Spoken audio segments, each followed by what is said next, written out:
Hello guys, welcome to my back to my channel Mamun log. আর আজকের ভিডিওটা আমি শুরু করছি প্রায় 10টা সাড়ে 10টা থেকে। যেহেতু আমার বর চলে গিয়েছিলো বাজার করতে, তো বাজার করার পর ও ব্রেকফাস্ট করে গিয়েছিলো, তারপর আসার পর অল্প আমাকে চা দিয়ে দিলাম।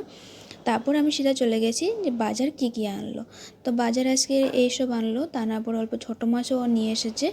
যেহেতু ছোটো মাছ খেতে আমি বলেছিলাম, কিন্তু দেখার পরে আমার মাথাটা অল্প গরম হয়ে গেল, কারণ কি এখন বসে বসে কাটতে হবে। তো তারপর আমি এখানে অল্প ধনেপাতাগুলি জলের মধ্যে রেখে দিয়েছি। তারপর আমি এখানে বসে পড়েছি কাটতে।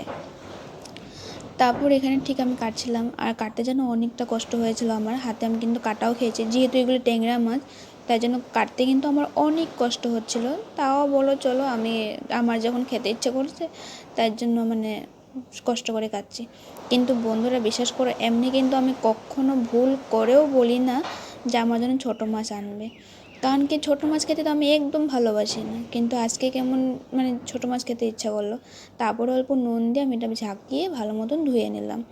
তো ধোয়ার পর আমি এখানে আবার অল্প নুন হলুদ দিয়ে মাখিয়ে নেব।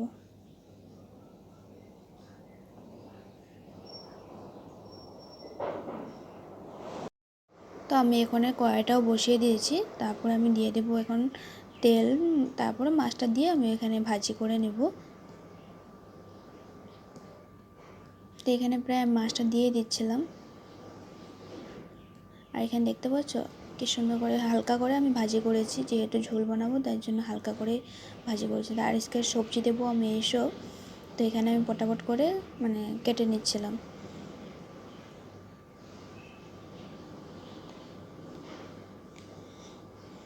তো আজকে সবজি ছিল আমার এই সব বেগুনা, আলু, টমেটো আর একটা পেঁয়াজ আর আদা দেবো।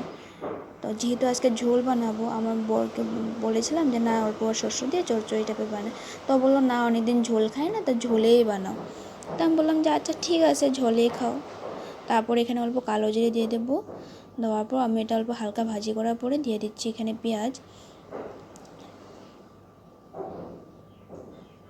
আর এদিকে প্রায় আমি ভাতটাও কিন্তু বসিয়ে দিয়েছিলাম, আর এদিকে আলু আর বেগুনের ভাজি আর এখানে মাছ ভাজিটা। তারপর এখানে মশলা দিয়ে ভালো করে আমি কষিয়ে নিচ্ছিলাম। তারপর এখানে সবজিটাও দিয়ে কিন্তু ভালো মতন কষিয়ে নিচ্ছিলাম। আর যেহেতু আমার তো হাতে মোবাইল নিয়ে আমি ভিডিও করছি, তাই জন্য আমার কাছে স্ট্যান্ড নেই। তো ভাবছি যে খুব তাড়াতাড়ি একটা স্ট্যান্ড নেব, কারণ কি আমার ভিডিও যেহেতু বানাবো তার জন্য আমার লাগবে। তো এদিকে আমি ঝোলটাও দিয়ে দিচ্ছিলাম, এদিকে আমার ভাতটাও কিন্তু প্রায় হয়ে আসছে। তো এদিকে যখন মাছটাও আমি দিয়ে দিয়েছিলাম, মাছটা দেওয়ার পর আমি এখানে ধনেপাতা দিয়ে তো এবার ভালো মতন ফুটিয়ে তারপর নামিয়ে নিয়েছি। আর নামানোর পরে দেখতে পাচ্ছ বন্ধুরা কি সুন্দর কালারটা আসলো। তারপর এদিকে কিন্তু আমার ভাতটাও হয়ে গেছে। তারপর আমি এখানে চলে যাচ্ছিলাম স্নান করতে, যেহেতু আমি তো স্নান করিনি। তো আমি এখানে স্নান করে এসে পড়লাম। তা আসার পর এখানে আমরা চলে গেলাম এখন খেতে। তো আজকে মেনুতে এই ছিল। তো ওকে বাই, টাটা, দেখা হচ্ছে পরে।